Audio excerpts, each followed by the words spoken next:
If you're going to work on your communication, try to know your communication style. When I say this, very often than not, I would see this raised eyebrows and question on their face. Isn't it about knowing good words and uttering them fluently? Actually, no, because language is just tip of the iceberg. What's below the 90% is your ability to understand communication and the people. It's much more than just knowing the language, trust me. If you want to know your communication style, you gotta stay tuned, watch the entire video, because I'm going to help you understand your dominant communication style so that you would know whether or not you need to tweak something in your communication. Plus, wouldn't it be great that you know the person you're talking to, how passive and how aggressive the other person is, so that you can mold and sort of enhance your ability to talk to that person to make the conversation and communication really successful.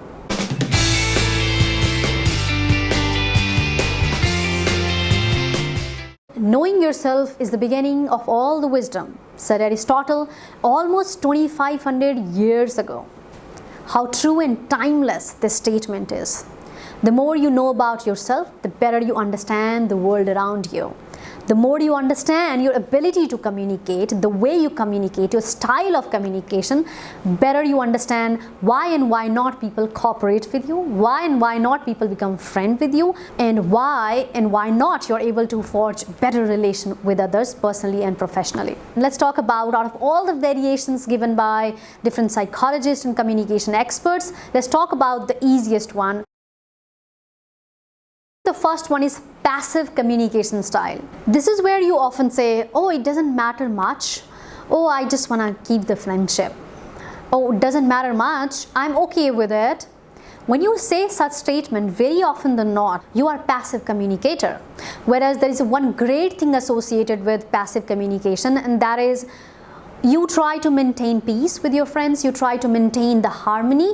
So you are the best person to talk to when conflict arises, because you would be most likely to avoid the fight at any cost. But for you personally, it is not good. Passive communicators often avoid eye contact, try not to say no to things, and in order to cooperate so much, they end up in fact doing things they never intended initially to do. So if you are a passive communicator at a workplace, you know what you're doing. Not just your work, but others' work as well. So taking a load of others' work and not being recognized just because of passive communication is not done. You need to really learn to say no. And in order to say no when it is needed, you gotta be trying to switch to the fourth communication style, which I'll be talking at the end of this video. So the second communication style is aggressive communication style. And I'm sure I don't need to give you the details of it. How does aggressive communication look like?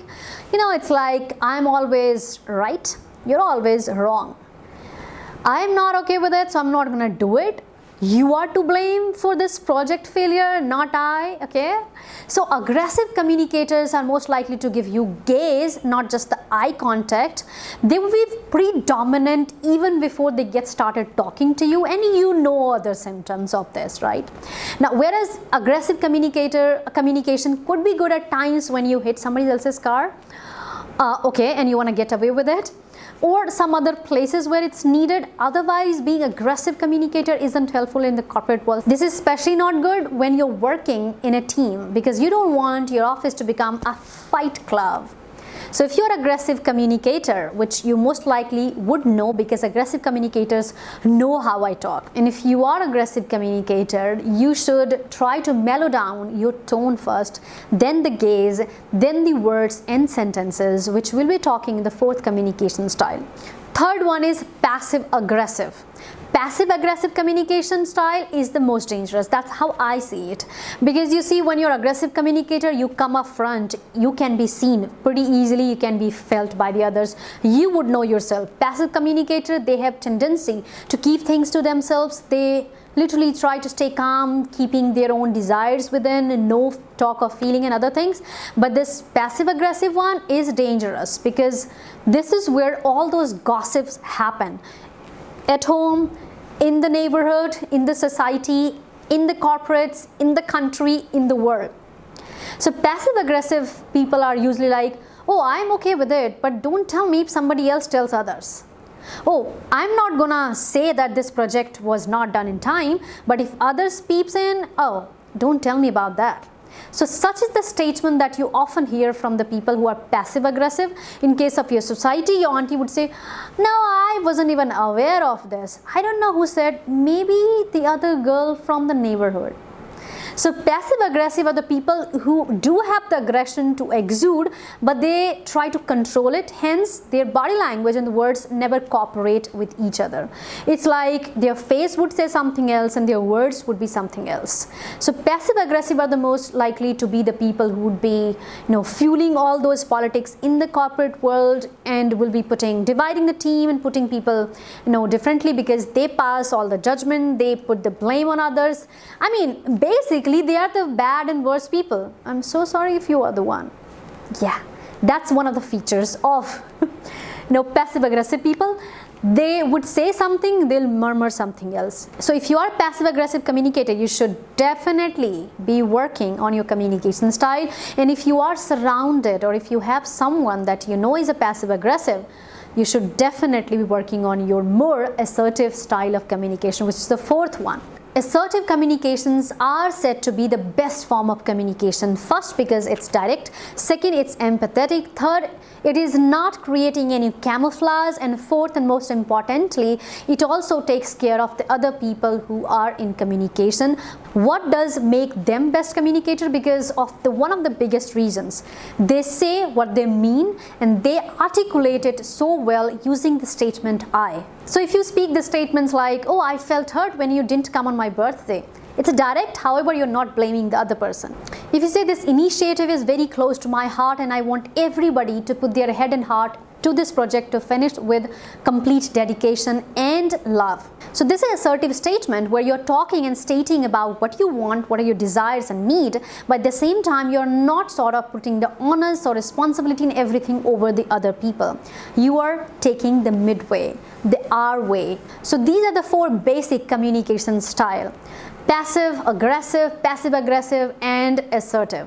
And as I said before, assertive communication style is the best form of communication at workplace and home, so that there is no room for miscommunication. You're stating what you want, but at the same time you're also being empathetic enough to take care of the other's feelings, needs and desires. So how to become assertive communicator?